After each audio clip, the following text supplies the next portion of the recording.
first night meters came through. Yeah.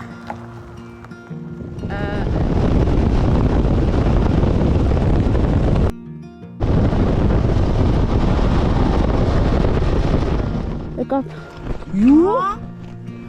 Oh no. Yes, scooter.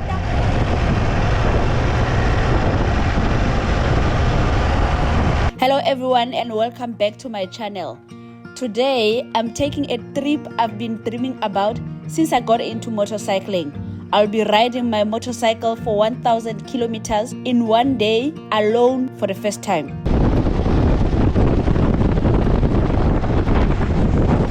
You're probably asking yourself where to. I'll be riding my BMW F750 GS from Cape Town all the way to Komani, also known as Queenstown in the Eastern Cape.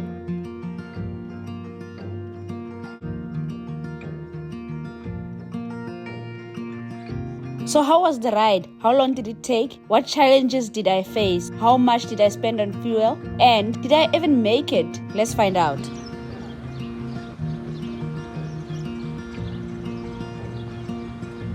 So I left home after 4 a.m. and my first fuel stop was just 30 kilometers away at the Winlands Engine Garage. It was pitch dark, the air was cold, about 10, maybe 11 degrees. And I grabbed my energy drink before heading north, leaving the big city lights behind me. I left early because I wanted to escape the Western Cape border as soon as possible. I was actually running away from the police. Definitely not running, but avoiding police. Hello from the road.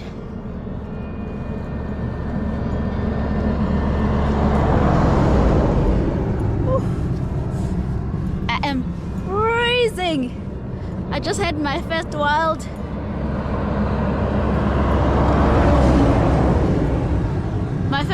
bathroom. I don't know what's wrong. I honestly don't know what's wrong. Every 2 minutes I want to pee. This is my first wild bathroom. I am 8 kilometers to Toes River, 90 kilometers to Lainsburg, where I'll stop and see if I can have breakfast. But it is what it is.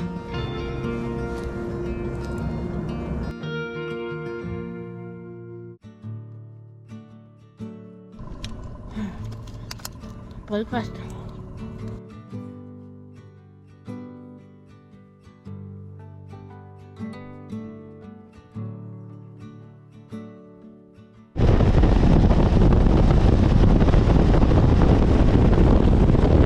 So at this point, I still had doubts.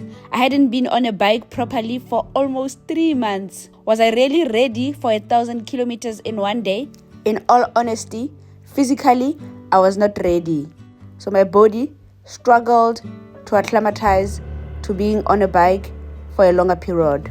As I pushed on towards Lainsburg, the temperatures kept dropping. 8, then 7, then 6, then 5, and finally 4 degrees. My hands were frozen, my body was painful, and I had to stop way too often.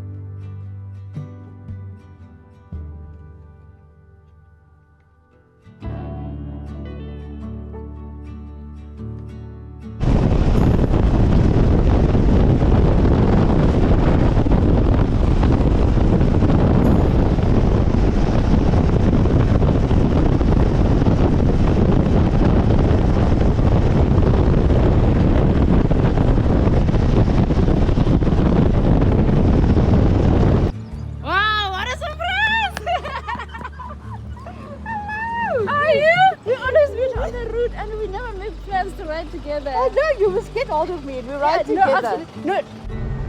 So I'm at Lainsburg and I'm here stopping to refuel, and guess what? This other lady, Nadine, we met actually on this road just like over a year ago. We were coming from Prince Albert and we met on the road, and surprisingly today, all of a sudden, out of nowhere, she is here, and I could recognize her from a distance. That it was her. What a pleasant surprise. So I'm super excited. Yeah, let me get going.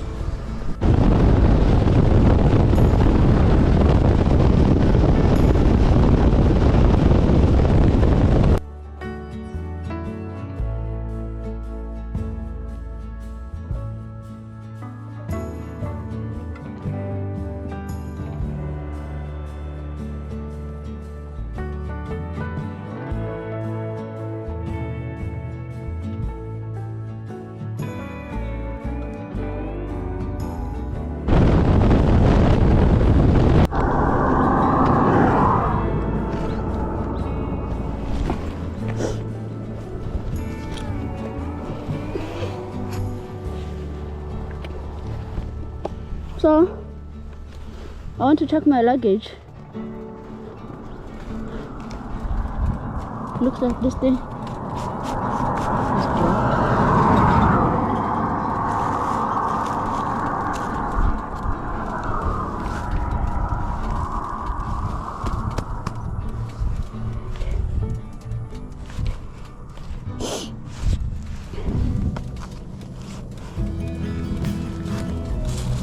So it's not gonna go anywhere.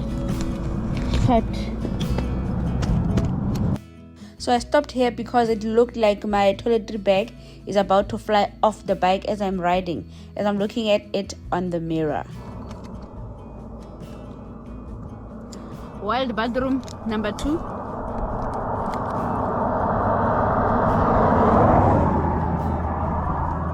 And a snack break. I am currently about 130 kilometers to Beaufort West. Hopefully I'll get there and have something to eat.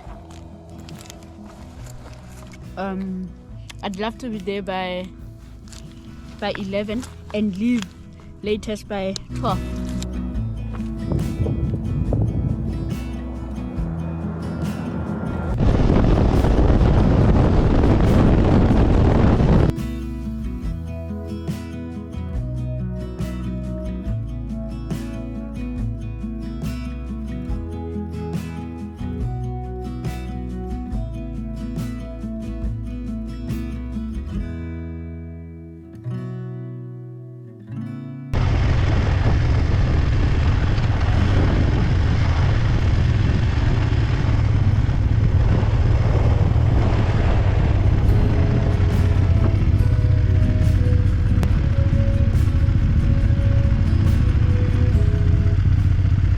Happening, but there's all cars have stopped and there's a lot of people there. I'm not sure whether there's an accident. I hope not. I'm just gonna go and find out.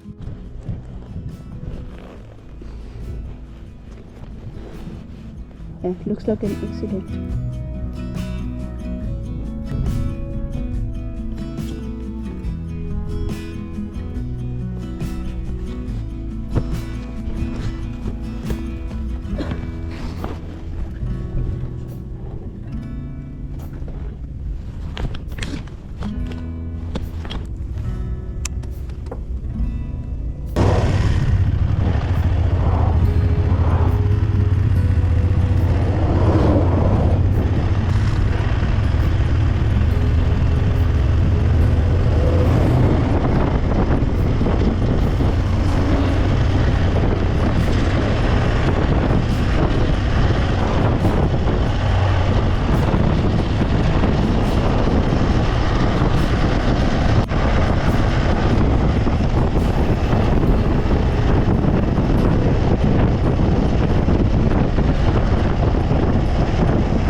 So now I am 85 kilometers to Beaufort West. I would be far, but there was a truck that lost its load, and then after that there was just too much traffic. So I decided to stop because before that I was having so much fun. So much fun to bumper traffic. So I'm just allowing traffic to subside a bit, and I'm hoping the road opens up to two-way carriages so that I can ride properly, man. I don't think I no longer want to stay longer at Beaufort West. I'm not gonna stay longer. I wanted to leave there at least by 12. I think I'm still going to leave at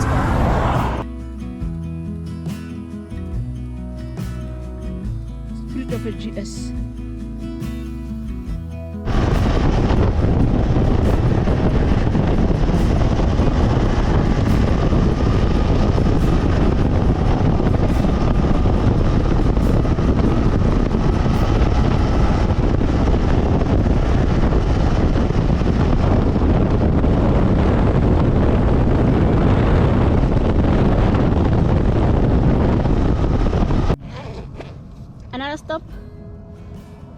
kilometers to Beaufort West. I'm 30 minutes late. I'm getting tired frequently now. I think I need something to eat. Also, I'm not looking forward to Beaufort West traffic. Also, I don't know which filling station I'm using. There's a lot. I know how many. I know 4. I'm probably going to take the engine. Go as if I'm going to the Joburg. As if I'm taking the Bloemfontein route. Get into the garage. Eat. Fill up. And leave.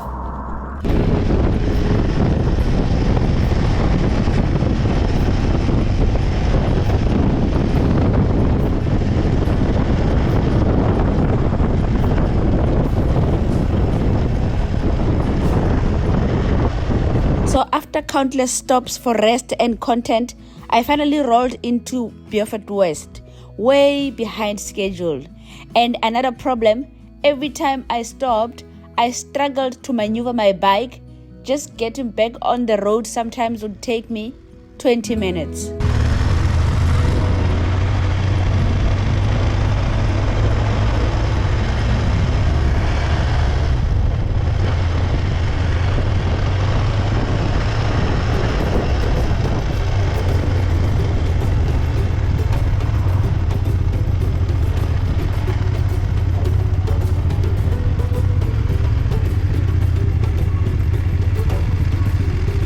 I get off.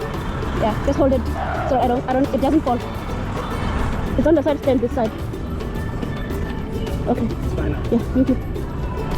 I'll bring it close.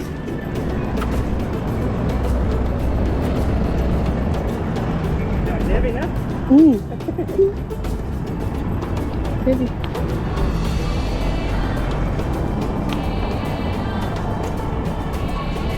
Is it okay? What's annoying about a bike? I bought something to eat. I'm about to eat. I can't go inside my bike and eat from my bike. First meal for the day.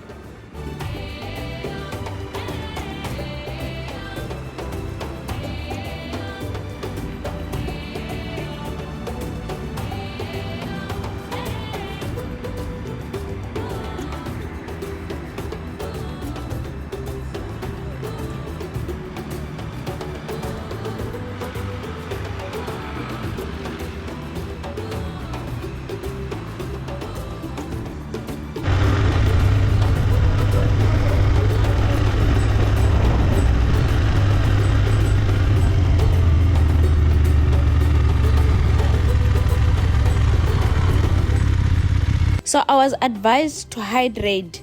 So I grabbed water as I left Beaufort West. I grabbed water, mixed it with my energy drink and set off again. But less than 20 kilometers later, my bag started leaking. Not my bag. My bottle with water started leaking. And unfortunately, I had to throw it away. So the next proper stop for supply was Aberdeen. That was 160 kilometers away.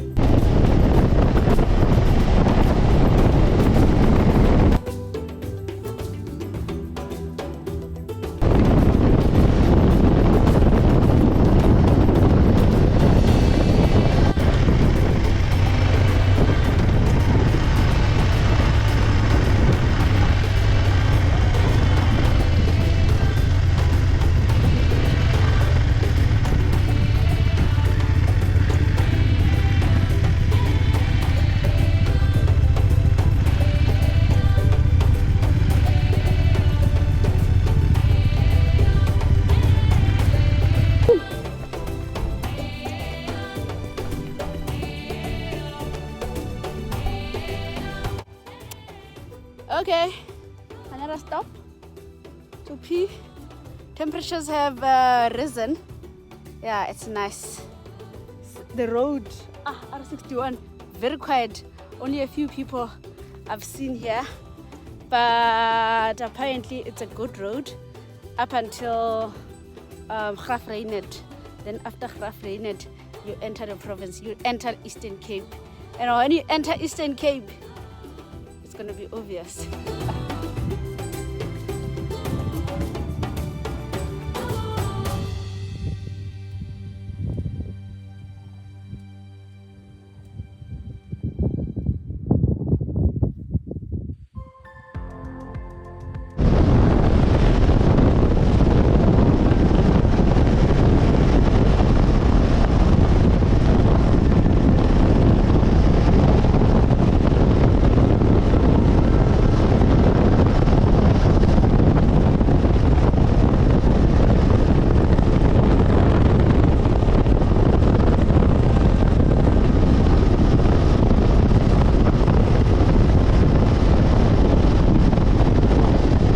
So at this time, I don't have water.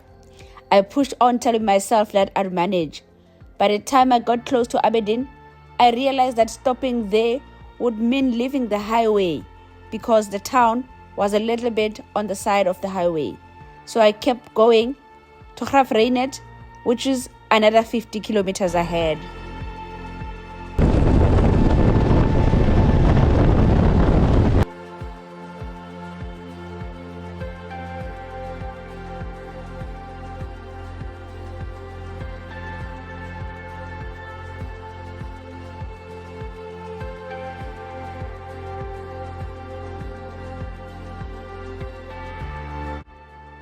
Unfortunately, I didn't make it to Graaff-Reinet. I was too thirsty, hungry, and needed to use the bathroom. So 10 kilometers before Graaff-Reinet, I stopped to eat an energy bar and just breathe.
I just did almost 150 non-stop.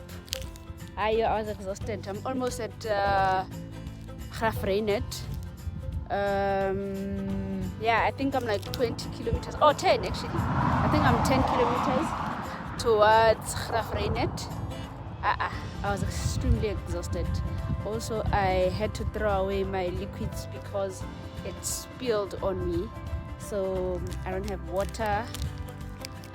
I do feel thirsty, which is not good. I'm gonna have one of these.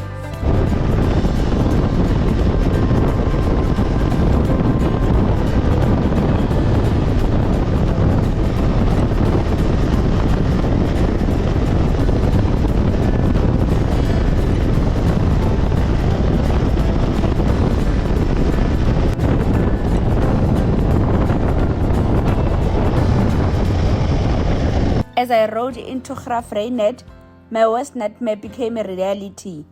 Police were waving me down.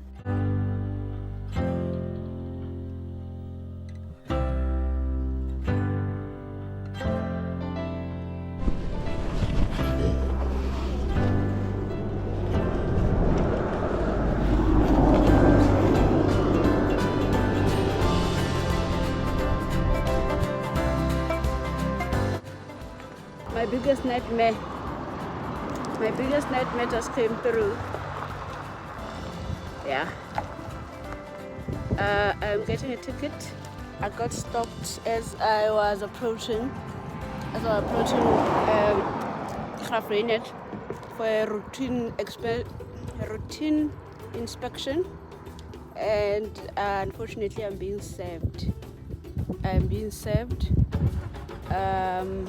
Yeah. There's a lot that is not right. I'm grateful that I'm not getting arrested because I was super worried that, I could be arrested, but I am not arrested, which is cool.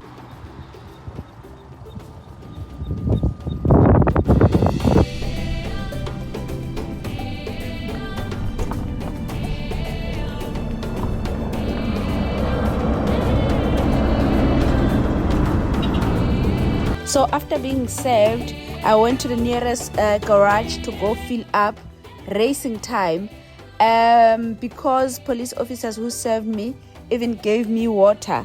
I forgot to get water for the remainder of my trip. So I told myself that I'd get some at Cradock, but by the time I got there, shops were closed. The town was shutting down, and I didn't want to waste another 30 minutes pulling in and out. So again, no water.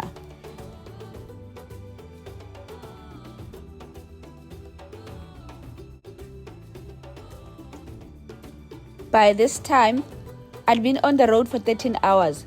I'd covered 800 kilometers. Darkness was falling.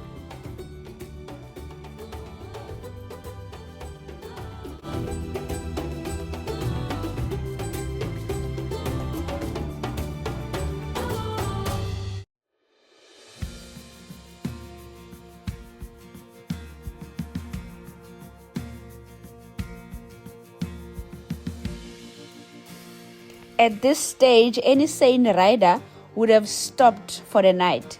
But me, I prepared for my last favorite type of riding, night riding. As the sun disappeared behind me, the road got darker and darker. My speed dropped drastically. The silence was heavy. It was just me, my bike, and the endless tar.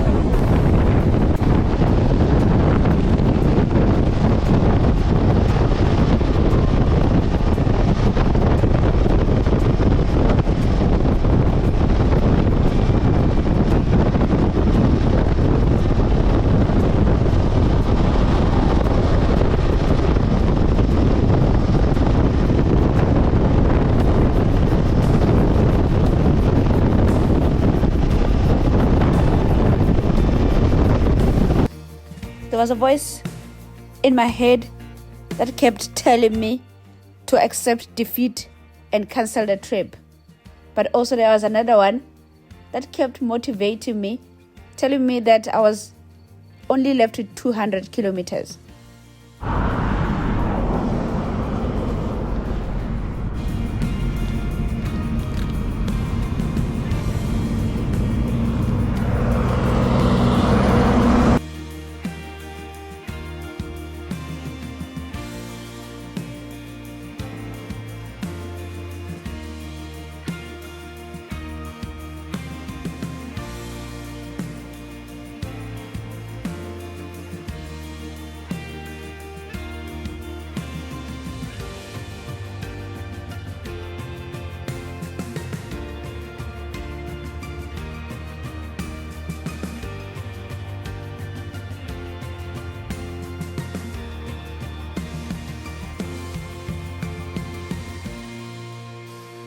So when I get to Cradock, I had been on the road for 13 hours and only covered 800 kilometers. It was getting dark. A sane person would have stopped and looked for accommodation, but Maki stopped outside Cradock to make sure everything was ready for night riding, my least favorite type of riding. I rode and watched the sun setting behind me and the darkness creeping in.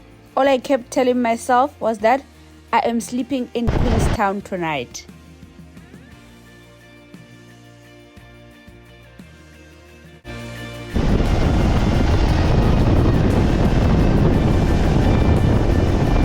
The road is quiet and I'm alone here.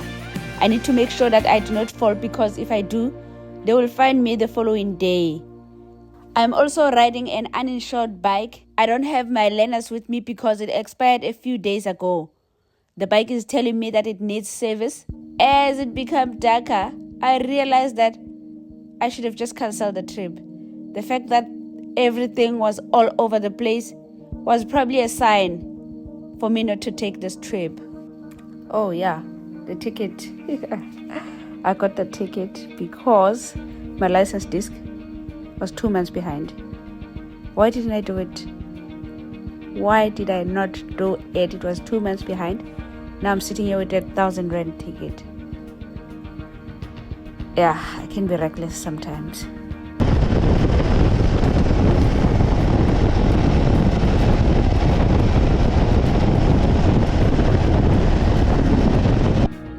As if everything I was going through at that moment was not enough, there was roadworks and stop and goes between Takastad and Komani. At some point, there was 3 taxis that bumped a big car and slammed into each other. I managed to push through the wreckage. The car behind me could not. As I rode forward, I met 3 ambulances and police vehicles rushing to the scene. I finally get to Komani after 8:30, but then I get lost and take a completely opposite road.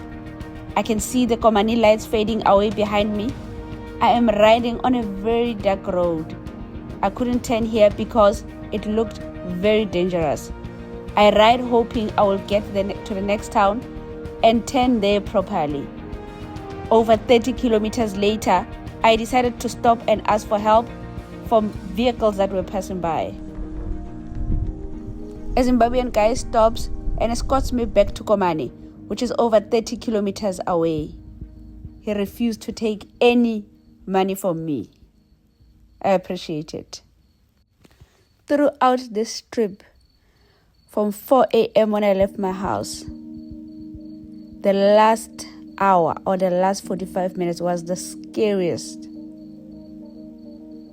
The moment when I was lost, it was the scariest part of the trip. I got to bed at 1 a.m.